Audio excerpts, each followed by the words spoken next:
I fought fires in Australia in 2009, and I just happened to be there when there's an 8-year drought going on, and there's record-breaking temperatures, and a few thousand fires started in one day. In the town that I was in, 34 people died, so that was a pretty scary time.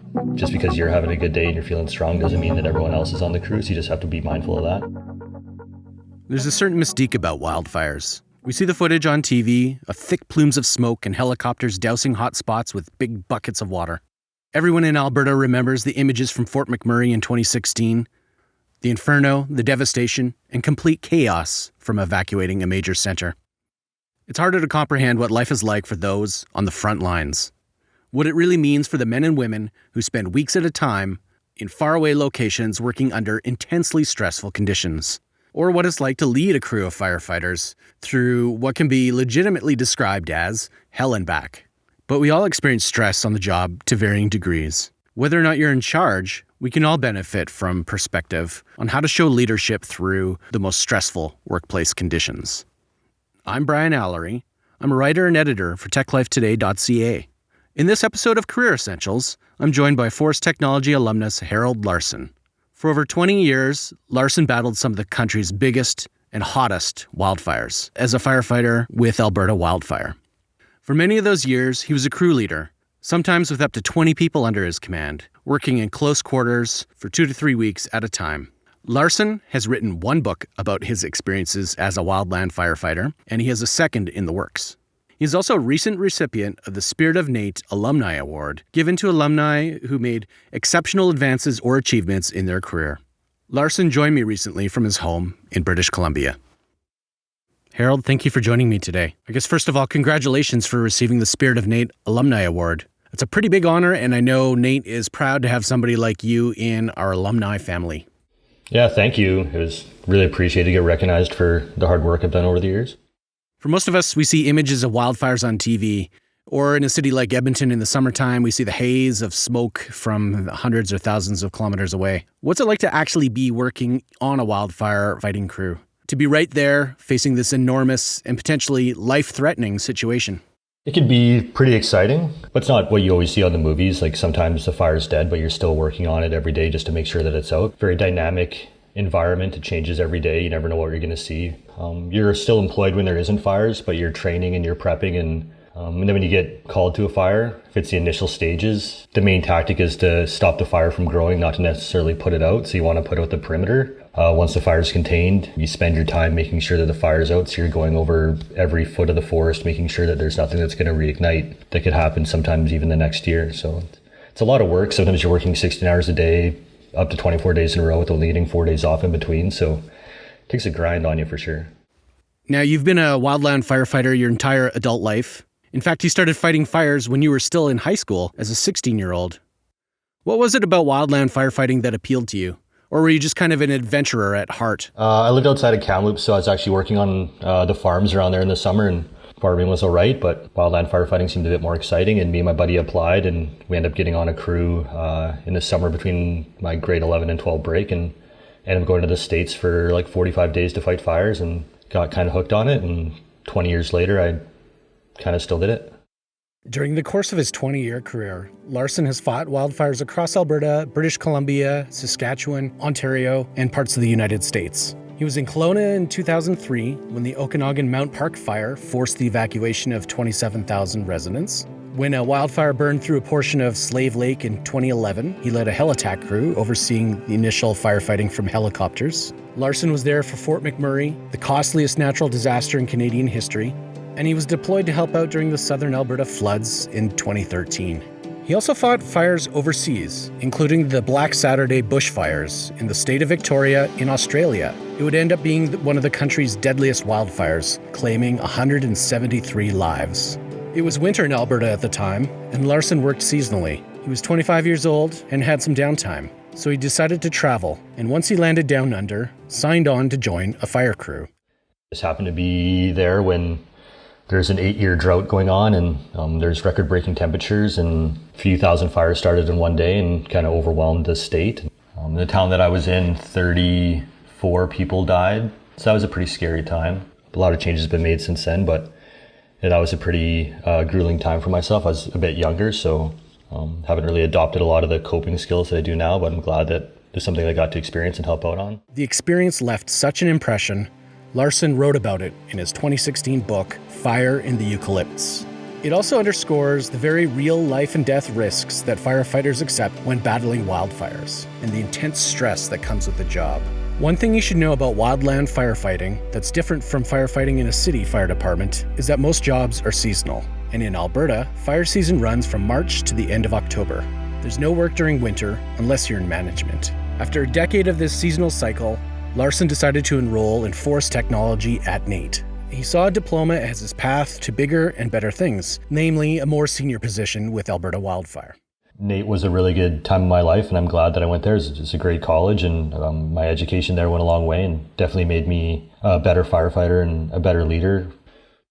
But as it turns out, working a desk just wasn't a good fit. After a decade on the ground, the forest wasn't just a workplace, it was a refuge. So in 2013, Larson landed a job as a unit crew leader in the Peace River area. Unit crews are a 20-person firefighting team that live and train together for 8 months straight.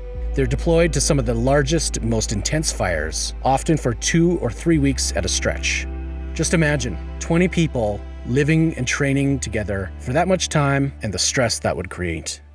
Here's Larson explaining. It's probably more stressful than it sounds. When I first started, I've never been on a crew like that before, and getting thrown into that, it was a challenge. And I'd been leading crews for a while, but I was fortunate enough to have other leaders, like sub-leaders on my crew, that were able to help me out, and we were able to come together as a team. And burns you out a little bit. It's a day in, day in process.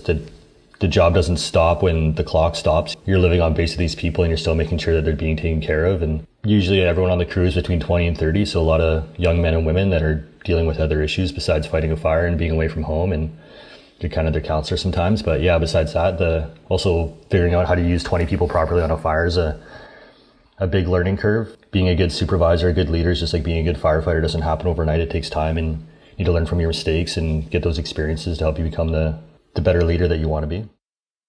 You mentioned that learning how to lead a group takes time. It didn't happen overnight.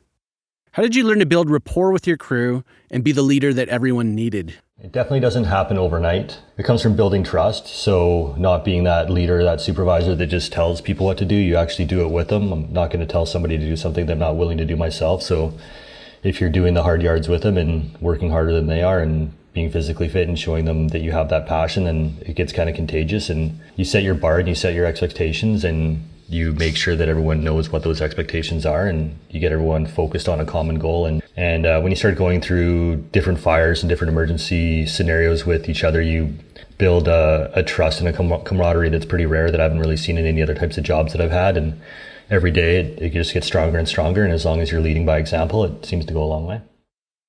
During times of extreme stress and fatigue, what did you do to keep your team motivated and productive? Ooh, that's a tough one.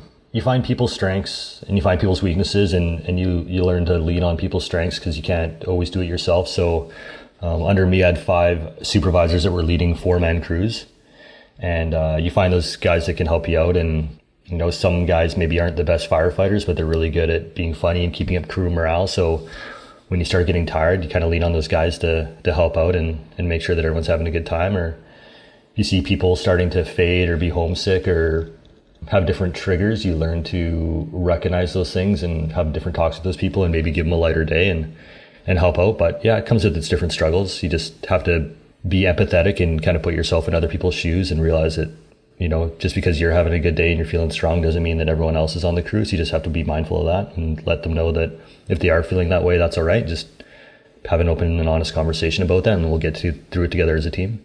What would you do to relieve stress when you're out in a remote area? Well, I'm a big nature nerd. Like, I went to NAIT for forestry. That's why I liked it. So just being out there was kind of my way to relieve stress. Walking around, and you know, I'm kind of a plant nerd, so identifying plants or being grateful for the things that I'm seeing that maybe not a lot of people get to see because we're in remote areas. When I first started, I didn't really see the beauty of the Northern Boreal, but the more I learned about it, was something that I was able to be grateful that I was in. But yeah, being grateful for your situation and knowing that a lot of people have it a lot harder than we have it, and being out there and knowing that I had a job and being able to work with friends and being able to help people, even though maybe they don't see it. It's more of an indirect way sometimes, but that goes a long way for sure. In most workplaces, there's bound to be a little bit of friction and conflict at times between coworkers. I can only imagine what it's like to work with a group of 20 individuals in such tight quarters. Well, maybe not so tight quarters, you're out in the wilderness after all, but, in close quarters for months at a time. Did things ever get to the point where people would start to grate on each other's nerves? How would you resolve potential conflict? From the first day to the last day, there's always something. There's 20 different personalities and not everybody can be friends, and that's all right. But as long as you learn to respect and work well together, that goes a long way. But yeah, that's a tough one. Like all the different crews that I've had, I can look back and I can tell you who they all are and what they're doing now and how they were as a crew member individually and as a team. And yeah, some people are just very different and some people just grind each other's gears in a way that I can't really understand. But as long as they understand that they still need to work together, and as a supervisor, you can see those things. And if it's happening, I'm hoping that it's getting taken care of so I could focus on other things. But when it starts getting brought to my attention, that's when maybe it's time to have a sit down with the two different people and talk it out. That dynamic in your experiences as a crew leader, that's the subject of your second book, correct? Yeah, it's almost finished. I'm just kind of waiting for the right time to get it out there. But yeah, I wrote it about my first 2 seasons as the unit crew leader in Peace River. Can you tell us more about it and why you chose to focus on those first 2 years?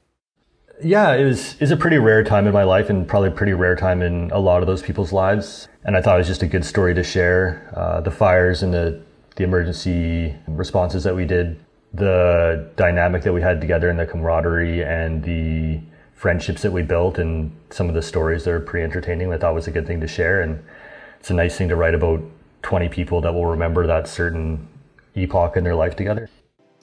When you consider that the average person changes careers 5 to 7 times in their lives, and just a short plug, but that's the subject of an upcoming episode with my co-host Joyce Yu, 20 years is a long time, especially if you're fighting wildfires in a leadership position. Here's Larson on the grind of the job. For the first couple of years, it's kind of really all I thought about and all I did. And, after work, I would stay up every night for 4 or 5 hours and talk to 1 or 2 of my leaders on how we can make the crew better. And it was kind of all consuming for a little bit. And yeah, it was a lot of pressure. I'm sure it aged me a little bit. Anyone who does that job, I have a lot of respect for them. Like, you need to sacrifice a lot, especially when you're learning how to do it, to do that crew correctly. It's a pretty difficult job. I know that I made a lot of sacrifices and I was gone for a lot and maybe sacrificed a couple relationships or not able to make weddings or birthdays or different events like that to make that crew run smoothly. So yeah, it takes a toll on you, but it's something that I'm very proud of and something that I wouldn't take back. In need of a change of scenery, in 2020, Larson moved to the West Coast, where he's still fighting fires, but in a city doing structural firefighting. Since then, he's been in the same boat as the rest of us, and just facing the realities of living and working during the pandemic. But I wanted to know if he had any lessons to share from his days on the front line that could help the rest of us cope. Yeah, I realized that stress is a part of your life and there's different types of stress. It gets to a point where maybe you're overwhelmed or you don't know what you're doing and you need to realize your triggers that you have. I know for me, when I'm getting fatigued or I'm super stressed out, maybe I can get a little bit of tunnel vision and I could get focused on something. But until you're learning to recognize those different aspects of stress and how your body reacts to it, man, that's hard to deal with. And I see people kind of falter with that a lot. With wildfire, especially with the crews that I was on, it's more about the long game. So it's dealing with that long-term stress, and definitely something that I've seen with the pandemic going on is a bit of COVID fatigue. Like, it's been 8 or 9 months and people are kind of over it, but just because you're over it doesn't mean it's over. And that's same with wildfire. September comes around and fires are still going on. And just because maybe you're tired and you want it to be over doesn't mean that it's over. And you have to make sure that you're doing those things every day to keep going. Proper sleep, knowing how to manage your fatigue, proper nutrition, all those different things helps. Good support network, friends, family, being able to have those people to lean on when you need, it goes a long way. Lastly, when can we expect to see your book published? I'm hoping by the end of 2021. It's a long process. My last book, it took me 4 years to write, and I've been working on this one for a couple. So hopefully by the end of 2021, I can hope to get it out. All right, we'll leave it there then. Thanks, Harold. I really appreciate you joining me today and sharing your perspectives and experiences. Thanks again to Harold Larson for joining me for this episode. Thank you, Shauna Greer, for co-producing, and Tracy Niven for designing our artwork. And thank you for listening. In the episode show notes, you'll find a link to a techlifetoday.ca story that chronicles Larson's journey on the front lines. There's also a link to a story about a pair of fellow forest technology graduates who, like Larson, embraced wildland firefighting from an early age. They share the thrill of chasing fires. And we'll include a link to learn more about all of NAIT's award-winning alumni and industry partners, recognized through NAIT Celebrates. If you liked what you heard, don't forget to tap the like button. See you again next time on Career Essentials.